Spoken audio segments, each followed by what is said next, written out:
પાટણ જિલ્લાના રાધનપુર તાલુકાના રાધનપુરમાં સંત શિરોમણી રોહિદાસ ભગવાનની 650મી જયંતિ નિમિત્તે સમરસતા સંકલ્પ અભિયાન પાટણ રાધનપુર ખાતે આવેલા જય શ્રી ભીડભંજન હનુમાનજી મંદિર ખાતે સંત શિરોમણી રોહિદાસ ભગવાનની 650મી જયંતિ વર્ષ ઉજવણી નિમિત્તે ભારતીય જનતા પાર્ટી દ્વારા સમરસતા સંકલ્પ અભિયાન અંતર્ગત માટી કલશ પૂજન કાર્યક્રમનું ભવ્ય આયોજન કરવામાં આવ્યું હતું। સંત શ્રી કર્ષ્ણદાસ બાપુની ઉપસ્થિતિમાં યોજાયેલા આ કાર્યક્રમમાં મોટી સંખ્યામાં કાર્યકરો, આગેવાનો અને સમાજના લોકો ઉપસ્થિત રહ્યા હતા।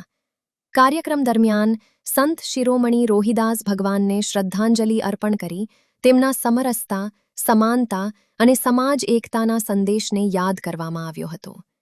આ પ્રસંગે રાધનપુર નગરપાલિકાના પ્રમુખ શ્રી ભાવનાબેન વિક્રમભાઈ જોશી, રામુભાઈ ચેરમેન, નગરસેવક બંકિમભાઈ મકવાના, એડવોકેટ રમેશભાઈ બારોટ, નરેશભાઈ બારોટ, ભરતભાઈ પ્રજાપતિ, રમેશભાઈ ઠક્કર, નવીનભાઈ પટેલ સહિતના આગેવાનો અને અન્ય મહાનુભાવો ઉપસ્થિત રહ્યા હતા। ભીડભંજન, હનુમાનજી મહારાજની જગ્યા, લાલદાસ બાપુની મઢી અને ગાયત્રી મંદિર નજીક યોજાયેલા આ કાર્યક્રમમાં માટી કલશનું વિધિવત પૂજન કરવામાં આવ્યું હતું। સમગ્ર કાર્યક્રમ દરમિયાન ભક્તિમય અને ઉત્સાહપૂર્ણ વાતાવરણ જોવા મળ્યું હતું।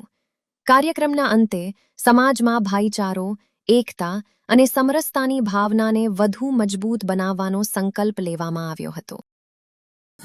રવિદાસજી મહારાજની 650મી જન્મજયંતિ નિમિત્તે જે કળશ યાત્રા રાધનપુર નગરમાં આવી પહોંચી છે, જે હાલમાં ભીડભંજન હનુમાનજી મંદિર, લાલદાસ બાપુની મઢી, મહેસાણા હાઈવે રાધનપુર ખાતે છેક કાશીનગરથી આવેલ કળશ અને કાશીનગરની જે માટી છે અહીંયા રાખવામાં આવેલી છે।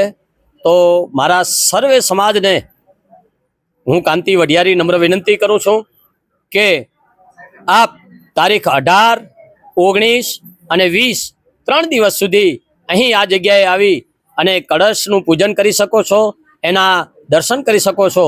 તો વધુ ને વધુ લોકો આનો લાભો લે એવી નમ્ર વિનંતી છે। બોલો રવિદાસ મહારાજની જય। આજ રોજ રાધનપુર શહેરમાં સંત શિરોમણી પૂજ્ય ગુરુ શ્રી રવિદાસ મહારાજની જન્મ જયંતિ નિમિત્તે કલશ યાત્રાનો જે કાર્યક્રમ રાષ્ટ્રીય લેવલે થયો છે।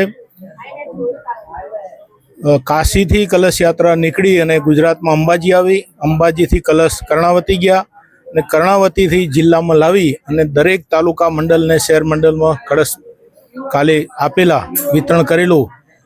એ યોજના મુજબ આજ રોજ રાધનપુર શહેરમાં કાર્યક્રમ હતો કળશ પૂજનનો। સંત રવિદાસજીનું જીવન કવન અને સંત રવિદાસજીએ સમાજ માટે સમરસતાનો જે સંદેશો આપ્યો એવા આધ્યાત્મિક ગુરુ શ્રી સંત રવિદાસજીનો આ પૂજન કરીને શ્રી આપણા બાપુએ અને અમે બધાએ ખૂબ ધન્યતા અનુભવી અને સમાજમાં રવિદાસજીનો જીવન કવનને એમને જે રાષ્ટ્ર માટે, સમાજ માટે, ધર્મ સંસ્કૃતિ માટે કામ કર્યું એ સંદેશ આખા દેશમાં જાય એના માટેનો ભારતીય જનતા પાર્ટીએ કાર્યક્રમ આપેલો છે।